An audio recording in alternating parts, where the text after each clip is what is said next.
എഴുപുന്നയിൽ മദ്യലഹരിയിൽ സംഘർഷത്തിൽ യുവാവ് കൊല്ലപ്പെട്ടു എന്നൊരു വാർത്ത വരുന്നു. കൊച്ചി കുമ്പളങ്ങി സ്വദേശി നിതിൻ കൃഷ്ണനാണ് മരിച്ചത്. എഴുപുന്ന കരുമാഞ്ചേരി സ്വദേശികളായ 3 പേരെ കസ്റ്റഡിയിലെടുത്തു. ഇന്നലെ രാത്രിയാണ് അതിക്രമം ഉണ്ടായത്.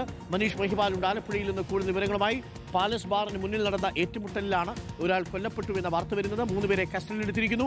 Manish Mahipal, very good morning. Cheriya Perunnal ആശംസകൾ നേരണമെന്നുണ്ട്, പക്ഷേ കൊലപാതക വാർത്തയാണ്, എങ്കിലും ആശംസകൾ നേരുന്നു. എന്താണ് സംഭവിച്ചത് മനീഷ് മഹിപാൽ ആലപ്പുഴയിൽ?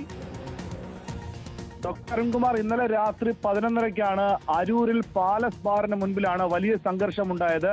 എഴുപുന്ന കരുമാഞ്ചേരിയിലെ കുറച്ച് യുവാക്കളും ഒപ്പം തന്നെ കൊച്ചി കുമ്പളങ്ങിൽ നിന്നെത്തിയ യുവാക്കളും അവിടെ വെച്ച് തർക്കത്തിൽ ഏർപ്പെടുകയായിരുന്നു. അങ്ങനെ ഇരു കൂട്ടരും തർക്കത്തിനൊടുവിൽ ഏകദേശം 11:30 മണിയോടുകൂടി ഈ പാലസ് ബാറിന് മുന്നിൽ ഏറ്റുമുട്ടി.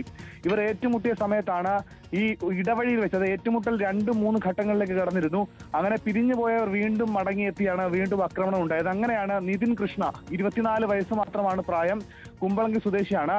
ഈ നിതിൻ കൃഷ്ണ അവിടെ വീണ് കിടക്കുന്നതാണ് പലരും കണ്ടത്. അതായത് നിതിൻ കൃഷ്ണയുടെ നെഞ്ചിന്റെ ഭാഗത്ത് ആഴത്തിൽ കുത്തേറ്റിരുന്നു. അങ്ങനെ ഇതുമായി ബന്ധപ്പെട്ട് CCTV അടക്കം അരൂർ പോലീസ് പരിശോധിച്ചു. ഇന്ന് പുലർച്ചെയാണ് നിതിൻ കൃഷ്ണ മരിച്ചത്. 3 പേർ നിതിൻ കൃഷ്ണയുടെ ചുറ്റിനും കൂടി നിന്ന് മർദ്ദിക്കുന്നതും ഒരാൾ കുത്തുന്നതുമായി കണ്ടിട്ടുണ്ട് എന്നാണ് നിലവിൽ പോലീസ് അറിയിക്കുന്നത്. അത്തരം CCTV ദൃശ്യങ്ങൾ നമുക്ക് ഇപ്പോൾ ലഭ്യമായിട്ടില്ല, വരുന്ന മണിക്കൂറിൽ ലഭ്യമാകും. അങ്ങനെയെങ്കിൽ ഈ 3 പേർ അവർ ആലപ്പുഴ എഴുപുന്ന കരുമാഞ്ചേരി സ്വദേശികളാണ്. ഇവർ 3 പേർ ഒളിവിലാണ്. ഇന്ന് രാവിലെ മരണം സ്ഥിരീകരിച്ചു. അരൂർ പോലീസ് കൊലപാതകത്തിന് കേസെടുത്തിട്ടുണ്ട്. ഇവർക്ക് വേണ്ടി എഴുപുന്ന കരുമാഞ്ചേരിയിലെ 3 യുവാക്കൾക്ക് വേണ്ടിയിട്ടുള്ള അന്വേഷണം പോലീസ് ഊർജിതമാക്കിയിട്ടുണ്ട്. അരുൺകുമാർ. ഓക്കെ, മനീഷ് മഹിപാലാണ് വിവരങ്ങൾ നൽകിയത്. ആലപ്പുഴയിലാണ് സംഭവം ഉണ്ടായത്. ഞാൻ നേരത്തെ പറഞ്ഞില്ലേ, കേവലാനന്ദനത്തിന് വേണ്ടി പിന്നാലെ പോകുന്ന മനുഷ്യർക്ക് ഇതൊക്കെ തന്നെയാണ് സംഭവിക്കുക.